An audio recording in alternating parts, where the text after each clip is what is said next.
Hello students, चलो इस chapter को that is growth of nationalism इसको हम लोग आगे कंटिन्यू करते हैं। अब यहाँ पे हम लोग पढ़ेंगे कि जो इंडियन नेशनल कांग्रेस का जो फॉर्मेशन हुआ था, क्या वो डायरेक्ट हम लोग अचानक से कांग्रेस बना लिए कि इससे पहले भी कुछ हम लोगों ने बनाया था। तो इससे पहले बिल्कुल हम लोगों ने बहुत सारे अलग अलग पार्टीज़ बनाई थी, सभी का इंटीग्रेशन हुआ था, तब जाके बाद में हमारा कांग्रेस पार्टी बना था।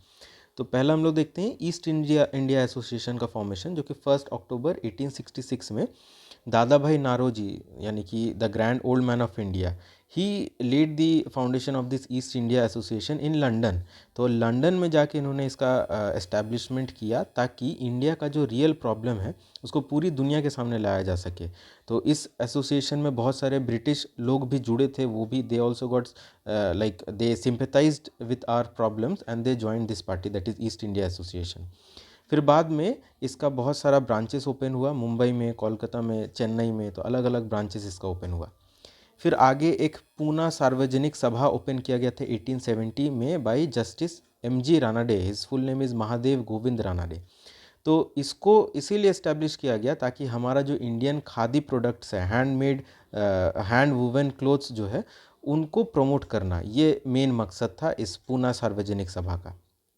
आगे इंडियन एसोसिएशन ओपन किया गया था in 1876 by that ICS officer who got sacked from his job and his name was Surendra Nath Banerjee. इनको इनके नौकरी से निकाल दिया गया by giving some trivial reasons.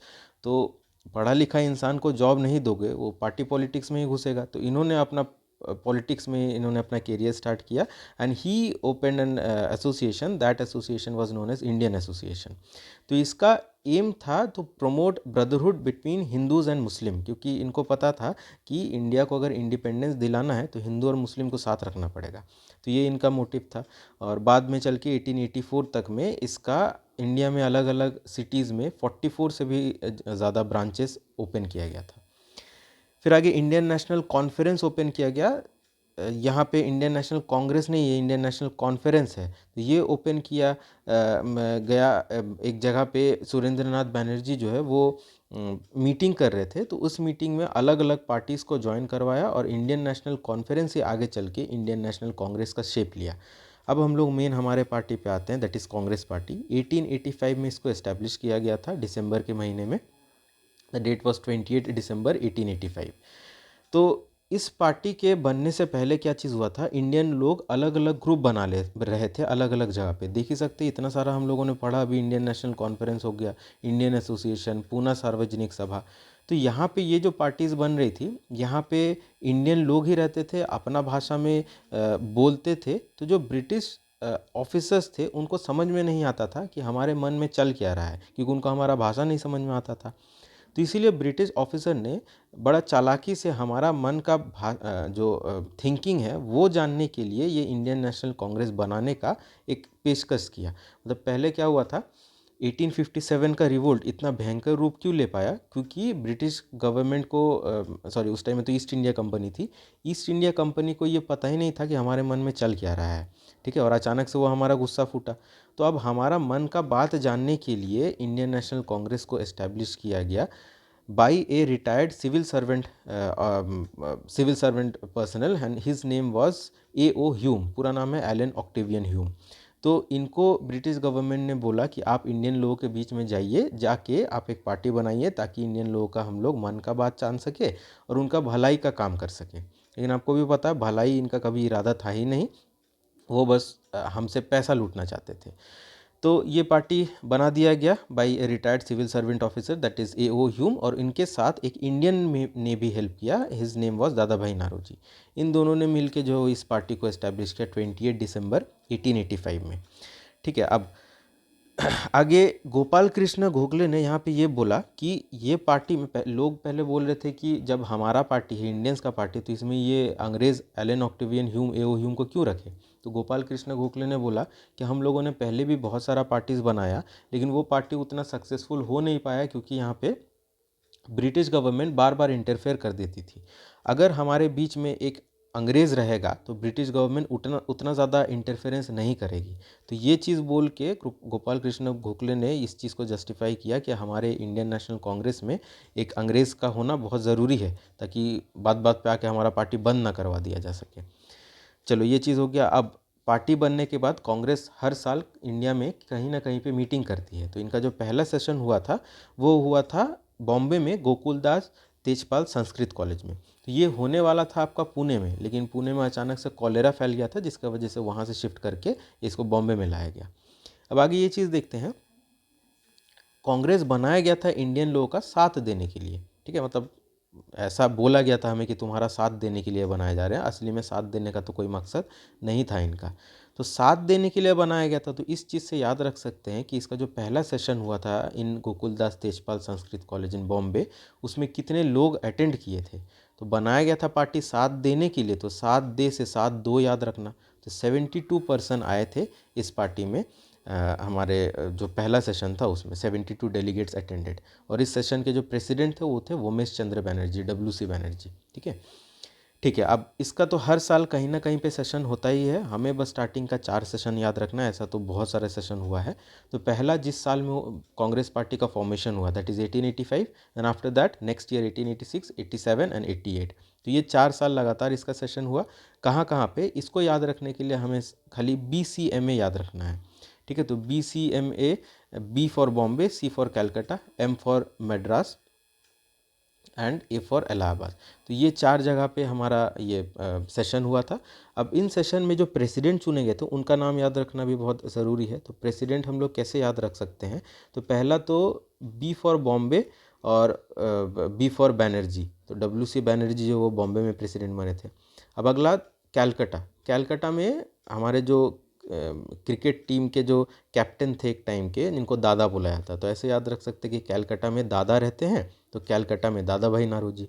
अगला मद्रास, तो मद्रास ऐसा याद रखना कि जो मद्रास का जो पहला 3 अल्फ़ाबेट है MAD, मैड, मैड मतलब पागल। तो मैड इंसान बैड होता है, ठीक है, मतलब खराब रहता है, मैड पर्सन इज़ बैड। तो मैड और बैड याद रखना, मद्रास, और बैड से बदरुद्दीन तैयब जी, ठीक है, तो ऐसे याद रख सकते हैं। लास्ट वाला हमारा इलाहाबाद, इलाहाबाद में जॉर्ज यूले नाम के पर्सन जो वो प्रेसिडेंट बने थे। He was a like European, he was not Indian. तो पहले 3 सेशन में इंडियन प्रेसिडेंट बने थे, और जो चौथा सेशन था उसमें जॉर्ज यूले प्रेसिडेंट बने थे। अच्छा, यहाँ पे प्रेसिडेंट का मतलब ये नहीं कि हमारा जो राष्ट्रपति जो है इंडिया में वो वाला प्रेसिडेंट, वो नहीं है।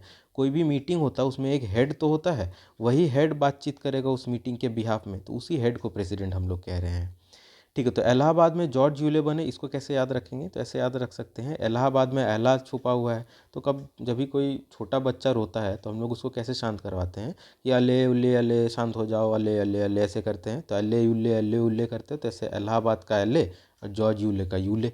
तो इलाहाबाद में जॉर्ज यूले जो वो प्रेसिडेंट बने थे, तो ऐसे ही इसको याद रखा जा सकता है, ठीक है। तो जो 72 डेलीगेट्स पहला सेशन अटेंड किए थे उनका नाम यहाँ पे दिया हुआ है, एक बार रीड कर लेना, this is not so important. अगला हम लोग बात करते हैं हमारे जो फादर ऑफ द नेशन है महात्मा गांधी।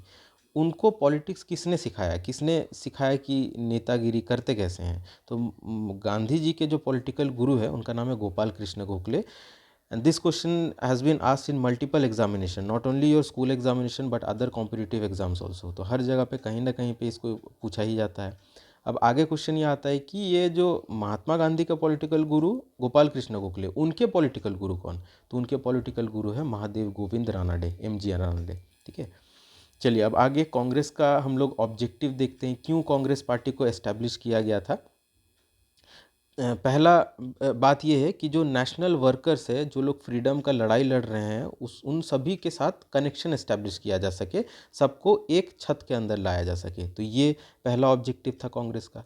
दूसरा था to end all the racial discrimination, रंग के बेसिस पे भेदभाव, रिलीजन के बेसिस पे भेदभाव, कौन कहाँ पे रह रहा है, साउथ इंडिया नॉर्थ इंडिया भेदभाव, इन सभी चीज़ों को दूर करके सबको साथ लाना, ये कांग्रेस का मोटिव था, ऑब्जेक्टिव था, ठीक है। अब आगे हम लोग देखते हैं कांग्रेस का डिमांड क्या क्या था। तो पहला कांग्रेस पार्टी का डिमांड था to expansion of legislative council.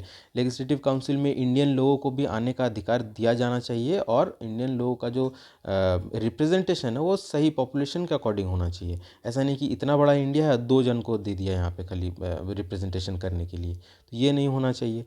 तो पहला डिमांड कांग्रेस का ये था। दूसरा डिमांड ये था कि हमारा टैक्स का पैसा इतना ज़्यादा जो मिलिट्री में खर्चा कर रही है ब्रिटिश गवर्नमेंट, उसको थोड़ा सा कम किया जाए, और जो पैसा बच रहा है पहले तो टैक्स रिड्यूस कर सकते हैं, अगर कुछ बच रहा है तो फिर अदर हेल्थ केयर फैसिलिटीज़ में, एजुकेशन में उसको खर्चा करना चाहिए। तो ये हमारा डिमांड था। आगे दूसरा तीसरा हमारा डिमांड ये था कि जो सिविल सर्विसेज एग्जामिनेशन होती थी, इंडियन सिविल सर्विसेज एग्जामिनेशन, वो पहले खाली इंग्लैंड में होता था। तो जिसके वजह से बहुत सारे इंडियन जो है उस एग्ज़ाम को अटेंड ही नहीं कर पाते थे, इंग्लैंड तक जा नहीं पाते थे। पहला रीज़न पैसे का कमी, हमारे पास इतना पैसा था नहीं कि वो 7 समुंदर पार इंग्लैंड में जाए। दूसरा, समुंदर पार करना इंडियन लोगों के लिए सिन था। ठीक है, ये क्राइम हो जाता था अगर कोई समुंदर पार कर लेता था, उनको घर से निकाल दिया जाता था, सोसाइटी में कोई उसको रिस्पेक्ट से नहीं देखता था, तो बड़ा प्रॉब्लम था। तो इंडियन लोग ये एग्ज़ाम दे ही नहीं पाते थे। तो इसीलिए ये रिक्वेस्ट किया गया कांग्रेस के द्वारा कि जो सिविल सर्विसेज एग्जामिनेशन है उसको इंग्लैंड में ले रहे हैं, अच्छा बात है, आप इंडिया में भी उस एग्जामिनेशन को कंडक्ट करवाइए। फिर आगे का पॉइंट है to the spread of general and technical education. जो एजुकेशन जो स्प्रेड किया जा रहा है, वो जो नॉर्मल एजुकेशन है वो तो हमें स्प्रेड करना ही है, साथ ही साथ जो स्किल्ड बेस्ड एजुकेशन है, टेक्निकल लाइन में एजुकेशन है, वो भी इंडियन लोगों को देना चाहिए ताकि अनएम्प्लॉयमेंट के प्रॉब्लम से डील किया जा सके। अगला है इंडियन लोगों को हाई पोस्ट में जाने का अधिकार मिलना चाहिए, ये कांग्रेस पार्टी का एक डिमांड था। और लास्ट डिमांड था कि इंडियन लोगों को भी हथियार रखने का परमिशन दिया जाना चाहिए ताकि हमारा खुद का प्रोटेक्शन के लिए। ठीक है, तो ये कुछ कुछ डिमांड्स था हमारा कांग्रेस का। तो ये हमारा आईसीएससी बोर्ड का हिस्ट्री का सेकंड चैप्टर यहाँ पे कंप्लीट होता है। धीरे धीरे करके हम लोग सभी चैप्टर्स को रिवाइज कर लेंगे। आप लोग प्रीवियस ईयर क्वेश्चन ज़रूर बनाना, so those are the most important things. Previous year question से आपको आइडिया मिलेगा कि किस चैप्टर से कितना क्वेश्चन आता है, किस चैप्टर में ज़्यादा फोकस करना पड़ेगा, तो वो क्वेश्चंस आप लोग बनाना।